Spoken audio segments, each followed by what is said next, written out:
Palantir. Palantir has secured an $18.5 million modification to the U.S. Air Force contract for Project Brown Heron data as a service. So let's share the screen here and let's get into this one. This is pretty interesting because Palantir originally got a deal for this specific project for Project Brown Heron data as a service that was about $54 million. And that was back in, if I share this tab right here, this was back in May 2022. As we can see, Palantir has been awarded a $53 million fixed price modification to the Project Brown Heron data as a service. This is for the Air Force and for the military. Now, this has also been modified to 18.5 million. I don't know if this is an additional 18.5 million. I don't know if this is an extension on top of something, but that is what is happening right now. The contract modification provides data as a service platforms that support 3 mission areas to automatically ingest data sources across the Department of the Air Force that informs personal decisions, planning and operations, space and situational awareness, and command and control. The total cumulative face value of the contract is about 195.7 million. That doesn't mean Palantir is getting that 195.7 million. That just means that they have the potential to be able to get that 195.7 million. And this 18.5 million for fixed price modification to the U.S. Air Force contract, I believe, is a very specific modification within the overall larger deal that they're getting. Again, 54 million back in May 2022, 195 million cumulative for the total, 18.5 million as a modification for today. Now, why is this important? And after I talk about this, I want to get into another piece of Palantir news that dropped yesterday that I think is also really important. Again, we've been talking a lot about what is the government worth in the context of Palantir. AI is a total addressable market of about 140 billion right now. That's growing roughly 25% year over year, which is why Alex Karp said our TAM is $900 billion. The entire concept behind why Karp said this is because he realizes that the market for AI and business data analytics has use cases that are widespread.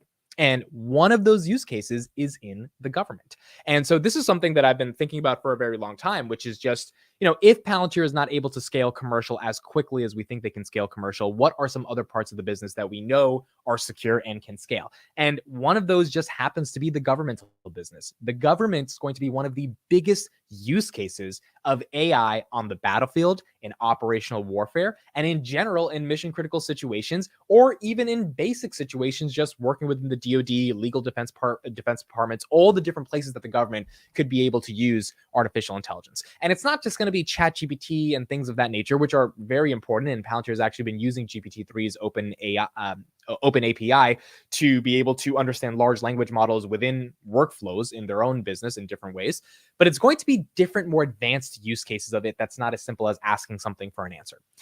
And I believe the application of that towards the government across the world, we're not just talking about the United States government, is going to be monumental. There's just going to be many, many governments that realize that if they are not on track with implementing this type of service within their infrastructure, they're going to fall behind. And no government honestly wants to fall behind. They don't want to overpay for services, but they don't want to fall behind. And if Palantir has the best service or Palantir has the best award for them to be able to use in a meaningful way, then I think they're ultimately going to be the winner. And this is also shown in the healthcare sector. So this is a video that Palantir dropped yesterday that I thought was just a really important video. It comes on the heels of the potential NHS deal. Now, if you haven't seen a clip I've done on my channel called Palantir is About to Get Paid, in that clip, we discuss an article that was recently released in the UK, ironically by Foxglove, that showed that all UK or the NHS is forcing all UK hospitals, which means like every hospital in the United Kingdom that serves 67 million people, to start importing patient data into Palantir software. That all but guarantees that Palantir has won the $550 million NHS contract. Now, the money is great. Maybe it'll have an impact on GAAP profitability. I mean, I'm sure it'll have some impact on GAAP profitability for 2023. But what really matters is the ability for Palantir to handle one of the most complex challenges in the world, which is an operating system that takes in a lot of different cues of data and AI, et cetera, to be able to manage 67 million people's healthcare in a way that actually reduces backlog and fixes the bureaucracy and problems and does a overall digital transformation within the NHS. Here is a 1 minute clip that they just posted on Twitter yesterday that actually shows an example of why they might be able to solve this problem. So let me share this right now and we'll get into it.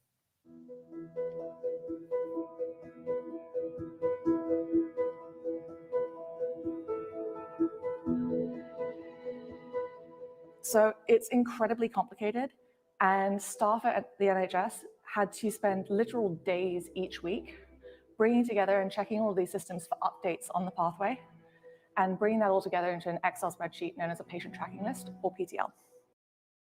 Notice she says people have to spend literal days tracking and just updating the system.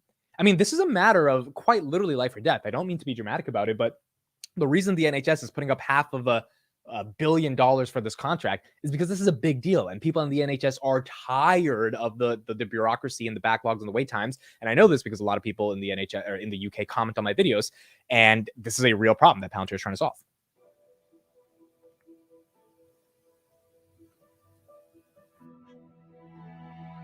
Although it's early days, we're seeing some really, really promising results. Just in our 6-week trial alone, we've managed to bring down the lead time for booking the first appointment to half of what it was. And that, among other changes, really, really increasing the speed of the diagnosis pathway. We've also reduced the days spent copying information from system to system to a quarter of what they were. And we've increased the clinical safety of the pathways because we've completely gotten rid of the risk that patients are missed or information is copied between the various systems. All right, so we gotta rewind to that. I mean, this is insane. So in terms of cancer pathway app objectives, so there's 2 objectives, right? That they're trying to do with this particular type of application. They're trying to accelerate the speed of cancer diagnosis, which makes sense because if you figure out you have cancer early enough, you could actually solve the problem, especially for a wide-ranging forms of cancer. I know breast cancer is one of the biggest ones, and testicular cancer. If you find it quickly, you actually have a really good chance of survival. And second is increase the clinical safety across the cancer pathway, which means from diagnosis all the way to the end. In just 6 weeks of implementing Palantir Foundry across, I'm assuming some hospitals, Chesley and Westminster were the main ones that they worked in, roughly 75% less time in weekly pathway tracking meetings. I mean, that's insane. That means in the weekly pathway, in order to track if you have cancer or not and go through all the diagnoses, 75% less time in waiting for that. And then approximately 50% reduction in lead time between referral and booking the first appointment. This, I think, if that scales, and that's pretty much the end of the video, but those are the stats that I want to talk about. If that scales across 67 million people, and I don't know if you get 50% reduction because, I mean, the law of big numbers, it's really hard to, do 50% when you're dealing with that many people. But if you even get 20 to 30%, God knows if you get 35 to 45% in reductions in wait time, I think the NHS will fundamentally be transformed. And this is why the UK Ministry of Defense gave Palantir $91 million. This is why Palantir is the biggest office in London. I think they see the NHS as one of the biggest case studies to prove that their software actually works and can get things done at a meaningful scale. And as a result of that, if they're able to solve the problem with the NHS, my question simply becomes, what other problems can they solve? And I don't think it's hyperbole to say that. I really don't. If they can solve one of the most complex institutions in the world and their problems when it comes to bureaucracy, wait times, etc., for healthcare, like the precedent to me becomes an unlimited sort of way in which they can work with other institutions. The Cardinal Health Partnership, I won't talk about it too much, but we did a clip on that on my channel as well. And Chris, he works in healthcare. He was talking about that. And that one is another game changer just in terms of the supply chain and pipeline that Palantir will be able to manage in terms of digitally transforming healthcare within the Cardinal healthcare system. And then you've got the Tampa Bay General Hospital partnership. You've got the Cleveland Clinic partnership. I mean, you've got the CDC 5-year, $455 million contract. We did a clip back in the summer where we said, one of the healthcare is a $4 trillion market. Palantir needs to get a tiny part of that $4 trillion market across the world. And you've got how many more additional billions part of your TAM, which is why I believe Karp, when he says there's a $900 billion TAM, I do not think he's speaking out of his ass. I think he's realizing if we solve these problems, we win. And I don't know if that affects the stock price, but what I do know is that if you solve the bigger problems, eventually people have to care because someone's solving those problems. And when people start asking, well, why is the NHS reducing wait times? Why are things easier? Why is life so much better now as I'm a patient in the UK healthcare system? Oh, because this company Palantir, the narrative changes, the precedent changes, and a lot of investors start wondering why we are not involved in this company.